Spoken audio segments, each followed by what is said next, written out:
Live from Las Vegas, Nevada, it's theCUBE at HP Discover 2014. Brought to you by HP.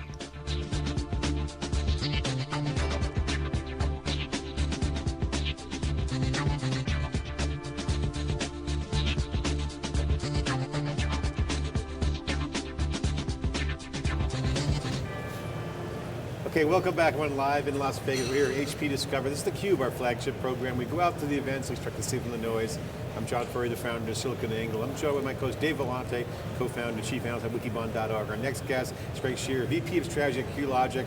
CUBE alumni, been on before. Welcome back to theCUBE. It's a pleasure to be here. Great to see you again. So day one of 3 days of coverage. Quickly, what's your take on some of the announcements from HP? Well, since we have a personal cut on several of them in terms of excuse me, the 20 gig offerings that HP is announced and is now available. We're very excited about that. So obviously I'm going to make that kind of front and center. Yeah, let's talk about it. What's so exciting about it? Well, you know, I think you hear an awful lot about faster and faster speeds.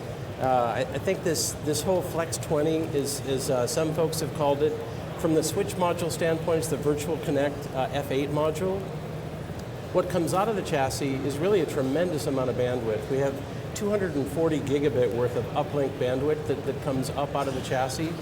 And all of it either standard, IEEE standard 40 gigabit Ethernet, or 10 gig uplinks, or there's flex ports that actually can be 8 gigabit fiber channel as well. So tremendously flexible fabric interconnect. The interesting part inside the chassis though is that we end up taking 2 lanes of 10 gigabit and we hardware bond them together so that from the fabric down to each one of the blades, there's actually 20 gigabit worth of performance to each one of the blades. What that really allows is a tremendous amount more, if you look at what a lot of the blade chassis are used for is virtualization, you can practically double up on the number of VMs on a per blade basis with that additional bandwidth offering. And it's not teaming. It's not taking 2 ports and then using a software team structure to go ahead and pick which port to send your stream on. It's a hardware 20 gigabit port. Just happens to be spread over 2 lanes of 10 gig. Not unlike 40 gig, that uses 4 lanes of 10 gig. You can think of it logically as just half of 40 gig. Right. But it's very exciting because you end up saving a tremendous amount of CPU usage over 2 ports and teaming software. Teaming software ends up having to hash the stream. It hashes the first n bytes of the header to figure out, from an affinity standpoint, which path it's going to take for all that hashed traffic. So it's CPU intensive. It's both CPU intensive, and you never get a perfect hash. Because you never have 100% of your traffic. It's a little sloppy. Yeah, so you might get 1.2 to 1.5x the speed with a software team. On top of that, any one stream can't go faster than just one 10 gig port. Here, you have a 20 gigabit channel, so any one stream can go up to 20 gigabits in terms of performance. So this is huge in virtualization, which yes. Utilization is going up and up and up, right? So it's not like we had 5-7 years ago just a bunch of free capacity to throw at this problem, right? The other piece that's kind of nice though is opposed to, there's a number of different solutions out there that are, say, quad port 10 gig so that you could take 2 ports of 10 gig to each of an A and a B side from a fabric standpoint. But when you do that, you not only, even if you don't use teaming, so we'll assume now that we're not even using teaming, the disadvantages are any single stream is limited to 10 gigabit worth of performance. But on top of that, you also, just because you have separate streams coming in, separate adapters per se, or separate ports, you use more CPU utilization servicing that, as opposed to one large pipe where from an interrupt affinity standpoint, processor affinity, you end up using, we've measured somewhere in the neighborhood of 35% less CPU utilization when you fully occupy that 20 gig pipe instead of 2 10 gig pipes, not including the teaming software. Right. So, again, to your point, virtualization is huge because you want to use all those cycles instead of using them to drive your I/O. You want to use those cycles to actually drive more VMs. Right. That's where the whole ROI comes in. So you guys came over recently to QLogic. Sad news out of QLogic this week. The former CEO and chairman, H.K. Desai, passed away suddenly. He was Yes. quite an individual. John, you actually met him, if you remember, in October 2010 on our way to Barcelona. You and I we stopped in, right, did a drive-by. I gave that little talk to the analyst. New York. He was there. Yeah. And that was really the only time I'd met him. I'd seen him speak a number of times, but he was kind of a legend in that world, wasn't he? Very much. HK is a great guy, very much of a technical visionary, but also just had such a personal touch and a personal stake in the business. I think it is just a very much of a shock for those of us that knew him and spent time with him. A very warm man, as well as just a very technology-driven guy. And I remember, QLogic spun out of Emulex in 1994, Right. and I remember HK did something that I thought was so poignant. At that point in time, there were a number of analysts that were kind of needling him during one of his first public conference calls, who were saying, "So, what do you think? Do you think that company that you came from is you guys are going to take market share from them and you're going to beat them, all over the map and so forth?" And HK stopped and looked down and looked up and looked him square in the eye and said, "In my country, we don't speak ill of our parents." And he set the tone for a very gracious relationship among the competitive landscape. And that's how it's been to this date. And I really attribute a lot of that, most of that, to HK's graciousness. Well, he went for it, right? He made the call to go after Fibre Channel and go after it hard at a time when a lot of people questioned that decision, right? Yes. And it obviously worked out well. Built a great asset there. So I think from all of us, inside QLogic, our point of view is that the best way to honor HK's memory is to drive the company forward and to be successful. And is a way to honor who he was and who he is to those of us that knew him. So what are some of the big initiatives that you guys are working on these days? Well, certainly the one that we just talked about is something that we're very excited, the 20 gigabit. I can't really talk about unreleased products, but you can probably guess we have a lot faster speeds coming out. Mm-hmm. We also are working very closely with HP on other initiatives. Something that just released fairly recently is switch-independent NIC partitioning. Works on both rack as well as blade environments. Explain that, yeah. So the whole concept here is that it takes a standard network adapter, including storage, so CNA, you can think of it as a full CNA, okay. Both iSCSI and FCOE as well as network partitions, or NIC rather. And instead of having, say, one 10 gig pipe, two 10 gig pipes, we can divide that up into multiple separate virtual NICs. So in our current product offering, it's 8 different partitions. But the thing that's novel about this is not completely unlike, say, Flex 10 from that standpoint. It certainly allows a lot of flexibility in terms of partitioning that fat pipe, that 10 gig pipe, into manageable sizes, and then have applications that can take advantage of that. A lot of virtualization environments say they want a dedicated NIC for management, or they want a dedicated NIC for vMotion or for VM migration aspects. And so in that respect, there's many environments that NIC partitioning, for all practical purposes, looks like you've plugged in up to 8 separate adapters, but they're managed as if they're one, and you don't have the cable sprawl of having 8 different cables coming out of the back of your computer. So Greg, I'd love to get your opinion on this. We watch what's happening in the hyperscale space. A lot of that is bleeding into the enterprise.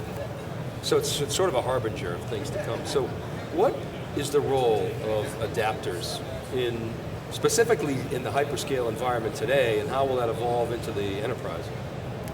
Boy, it's a great question, a loaded question. Yeah, it is kind of loaded, right? And we're still seeing it evolve in terms of, hyperscale is really, from my perspective, it's really not one market, but it's a number of different markets. Yeah. There's a portion of the hyperscale market that maps very well to enterprise workloads. Some of this is some people refer to it as more private cloud or managed services that are maybe off-premises data centers that large private cloud data center providers will go ahead and set up for the enterprise. Right, not Amazon, not Google, not Facebook. Yeah. That's right. Okay. But some of the carriers are getting into this business as well. If you look at AT&T, Sprint, a lot of these folks are aiming some of their future businesses this direction. And that I see very different than I would the Amazon, Googles, those folks in terms of their needs. And I think there's a number of different partitions even among those companies. So there's lots of third-party cloud providers or off-premises data center. And I think what we see more and more, certainly the need for very specific features and capabilities in I/O is really going up. The bar is being raised. We look at things like virtual networks, tunneling capability that just 5 years ago there wasn't even a landscape that existed with tunneling. The idea of having, and this really does go along with the whole notion of hypervisors and virtual servers, multi-tenant operations, of being able to move workloads across very vast geographies. So instead of having to make sure that you have two hosts that are in the same subnet and VLAN because they're in the same rack, we want to be able to spoof that and make them look like they're in the same subnet and VLAN, even though they might be in separate continents. That's really the job of say, virtual networks. And the I/O controller has a huge part to play in that in terms of handling all the offloads with an outer header, a header now that is really not the header that is a part of the inner packet. Literally what happens is the controller both adds that header and then sequences each packet during transmit, and then likewise on receive, goes ahead and looks at the inner header to go ahead and do things like hashing to figure out which queue that packet needs to go into, communicating with the vSwitch to make sure that all the offloads are still present, like CRC offload, large receive offloads, all those sorts of things. So in many of these environments that are very applicable to the hyperscale environment, I/O is taking on a bigger and bigger role. So the data center sort of hosting guys and the cloud service providers that are sort of enterprise-like, you're obviously selling your product into them. Yes. Now the hyperscale crowd, we used to think 5 years ago that they were just running software on commodity components, and now what they're doing is they're pushing the ODMs and others to get highly customized. Are you getting dragged into that conversation? We absolutely are. So, and you can't talk about it. Yes. You sell to the NSA. How about, let's talk about open source, this wild disruptor. OpenStack, Open Daylight, Open Flow, all the open source initiatives. How are they changing networking? It's amazing. I mean, even down to Open Flow, just in looking at this, originally people looked at OpenFlow and thought, OpenFlow is something that happens out on the network, and then we need a controller, not an I/O controller, but the software controller to manage, the control plane, for the switching. But now we have, controllers, 10 gig, 40 gig controllers that are in the works. That in the not so distant future, they'll actively participate in the OpenFlow environment themselves because they manage switching directly. So if you look at e-switching and virtual Ethernet bridges and so forth that are built right into the what we used to think of as a NIC, these are now highly intelligent adapters that have to look at the workflows and adapt them and obey switching rules, which means that they need to participate in the SDN environment, OpenFlow 1.1, and interact with a lot of the other environments that you mentioned. Well, it's interesting, you hear all this sort of software-defined talk and everybody talking about commodity, but then we just had Bethany Mayer on talking about network function virtualization, yes. Specialized gear for the telcos.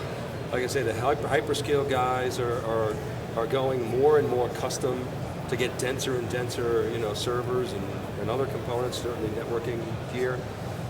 How do you see that playing out? Is the enterprise going to follow a similar path for a period of time to go more toward commodity? Because everybody's talking about running, on commodity with the SDN and SDDC and software-defined storage. Or will they be able to, will they have an appetite for more customization, do you think? I think it's both and, so it's not really an either or. I think that commodity is not necessarily an awful word. I mean, we think that commodity as it drives more volume and simplifies the environment. There's a lot of different aspects to commoditization. Commoditization as it applies towards simplification, we certainly need much simpler networks, simpler I/O planes. That's really the goal of a lot of the software-defined. SDN is to take away the complexity and put that into nice, manageable environments where you have a single pane of glass that can manage more than just your external switch, but also map your VM into that switching environment so that you can follow that VM as if it looked like a physical server all the way throughout your network to its endpoint and destination. So I think as I look over the whole landscape, I think it's a natural thing to see things tier. Obviously hardware is getting less expensive. We're seeing 10 gig finally start to climb up on the adoption curve within the enterprise servers. Certainly we saw that several years ago within, say, the hyperscale or the public cloud environment. We're starting to see more and more of that within the enterprise data center. And I think if we consider that as a part of the commoditization, absolutely. But I think this notion of, say, software running on dumber and dumber hardware, I think both sides interact with one another. And what we see is, as some of the software-defined, or I'll pick on virtual networking since we were just talking about that, the concept first started in software, and it was, we'll just create smart vSwitches, software switches that handle all this tunneling, encapsulation and de-encapsulation in software. Hugely flexible, we won't burden anything else in the system. And then what we found is that we dropped a huge amount of our CPU utilization on just encapsulating and de-encapsulating. And so then it was, well, we need help. We need help with the hardware. So now we've added these offloads, lots of places in the network, both in the switches for legacy environments, as well as the endpoints in terms of the I/O controllers themselves. And I think we see that on and on in terms of a ratchet effect where software comes up and we see some wonderful new features in software, and then the hardware ratchets up to take on some of that functionality. And I think we're going to see that continue. Have you been following the whole Docker buzz? The new container technology? Oh, yes. Sort of taking on VMware in a way. Do you have any thoughts on that? Oh boy, actually it's a bit too early for me to have well thought out comments. Yeah, well, I mean, but it's had a huge impact. Virtualization, of course, has a huge impact on your business, and now it looks like more open source disruption coming down. All right, Greg, we have to leave it there. I really appreciate you coming on theCUBE. Oh, my pleasure. Great to see you again. Greg Scherer with Inside theCUBE here, HP Discover live in Las Vegas. We'll be right back with our next guest after this short break.